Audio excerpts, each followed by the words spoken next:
And then the Haftarah continues chastising Ephraim, chastising the northern kingdom of Israel.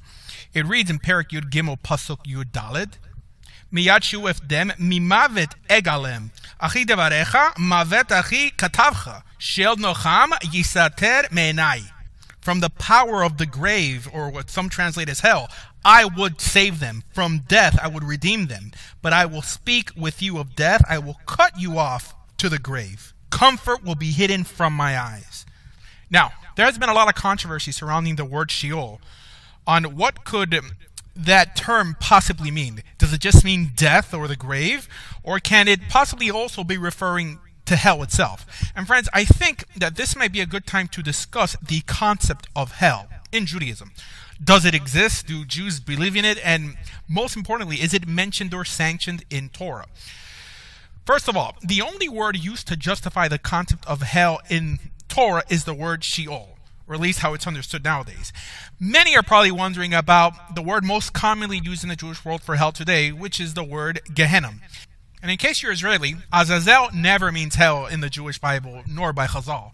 Remember that the next time someone tells you Lech le'Azazel, the Israeli equivalent to go to hell. And regarding the literary word of Gehenna, you would probably be surprised to learn that the word Gehenna never appears in Torah. Actually, the word never really appears in Tanakh. Now, in Tanakh, or Nach, outside of the Torah, we do find a place renowned for its idol worship that was located right outside the walls of Jerusalem, known as Gei Ben Hinnom, which literally means the valley of the son of Hinnom. That was actually historically the place where pagan worshippers would offer their children to Moloch by burning them on a fiery altar. Also, around the time of the Second Temple, this valley was also said to be used as a dump, and also as the place where the Roman legions would cremate their dead. So, after a while, this place took on an image of what a future place of torment would look like. Actually, the word Gehenna first began to be used in the Talmud to refer to, like we said, Gei Ben Hinnom, again, the valley of the son of Hinnom, which is how the notion of hell, at least how it's accepted in the rabbinic Jewish world, was developed.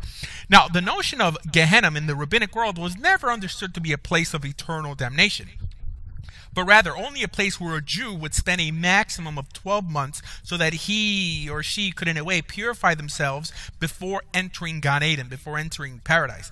But remember, all these ideas and tales were only classified as Agadah, in other words, 100% Jewish legend.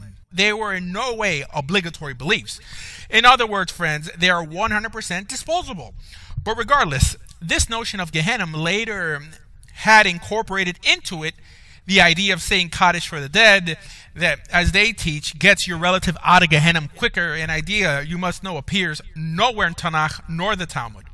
Really, it's identical to the Catholic purgatory, and by the simple silly fact that today you can pay someone to say Kaddishes for your dead relatives, you have indulgences present as well. Now, according to the rabbinic, there is a notion of eternal punishment, a place known as So'ar Rotachat, literally a place of boiling excrement. According to our sages, this place is only reserved for the gravest of sinners, which Chazal, our sages, teach are those who mock them, the sages themselves. Funny, huh? Not for murder, nor for rape, or desecrating God's name, but for mocking the sages. I must remind you that this is just another disposable Agadah. But regardless, according to the Zohar, unlike the residents of Gehenna who supposedly get out for Shabbat, those in Tzoar Rotachat never get out, which is where rabbinic literature teaches is where Jesus was placed. And friends, in an attempt to really give you a more monolithic view of the Jewish idea of hell, I tried to connect all the different sources to at least give you an understandable idea of what is known as Gehenna, because the truth is that the beliefs regarding what this place actually is in no way monolithic.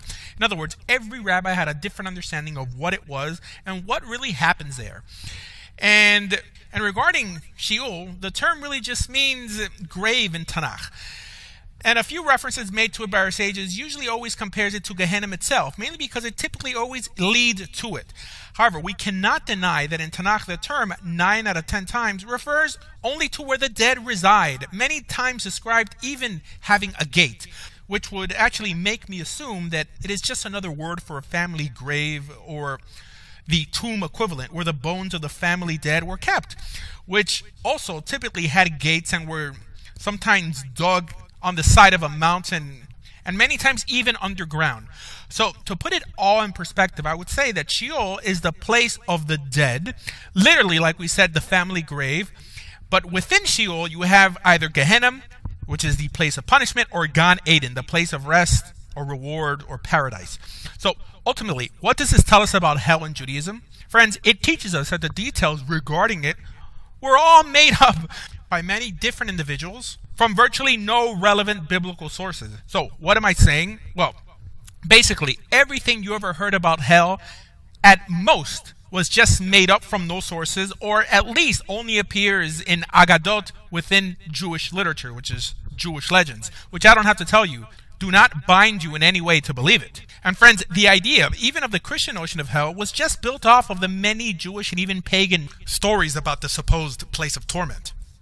Now, the closest notion found in Torah to the notion of hell is actually not Sheol or the later Gehenna, but actually the term karet, the idea of being cut off. Now, 9 out of 10 times the word karet, or to be cut off, refers to being cut off from this earth or from your people. But a handful of times the notion of being cut off from above is also mentioned. Now, literally, when it states that if you do X or Y, you will be cut off from your people, at least according to the Torah's literal meaning, what it actually means is that you're no longer part of the children of Israel. And on what basis am I saying this? Well, on the basis of the principle of Ein Mikra Yotze Midei Pashuto, that a verse does not depart from its literal meaning. Now, Chazal teach that this could possibly mean, that karet could possibly mean, if I remember correctly, at least 8 different things, telling us that no one really knew. And I know that Jews typically get upset when someone understands a term literally, but that's what you're supposed to do when grammatically and contextually a term fits its narrative. But like I said, that the idea does appear of a supernatural cutting off, like it states in Parashat Netzavim, of being cut off from above and not just from below. Now, there's also the reference in Torah which the Almighty states that He will blot you out of His book. But that pasuk is really obscure, and no one really understands what could that possibly be referring to. Some link it with being allotted another year of life around Rosh Hashanah, but this is really, at least according to the text, just speculation. And friends, all this talk about hell, although the notion was prevalent in rabbinic sources, didn't really creep into the Jewish religious theological world till the creation of the Musar movement. Now, the Musar movement was the Jewish ethical movement. And honestly, no other movement used the concept of hell to scare Jews into submission like that movement, like the Musar movement. And the question is, why bother bashing Jews with a notion that the Torah never mentions, meaning the idea of hell? Even many rabbis like Rabbi Soloveitchik wrote on the dangers of focusing on a place of punishment as a deterrent for doing evil, on how it could even end up driving people mad. Even the Talmud makes a famous statement that a man who focuses on what's above, on what's below, on what's in the past and what's in the future, it's better if that person was never born. It seems that the reason that the Torah didn't focus on places like hell or even heaven was most likely because it wanted us to keep Torah, or in other words, do good for goodness sake, for what happens in this world, and not because of fear of punishment or reward in the next life. Now, I understand why, at least ethically, it would be necessary to believe that a good and just God would not secure the same fate for the righteous alongside the wicked. But this should only really be left up to personal belief and not doctrinally inserted into Judaism. In other words, friends, forget about an afterlife and focus on the here and now. And I think that's enough on that subject, and I think we'll end here today. Please join us next week for the following Haftarah. And for more information on everything Jewish, please visit TorahJudaism.org. Thank you.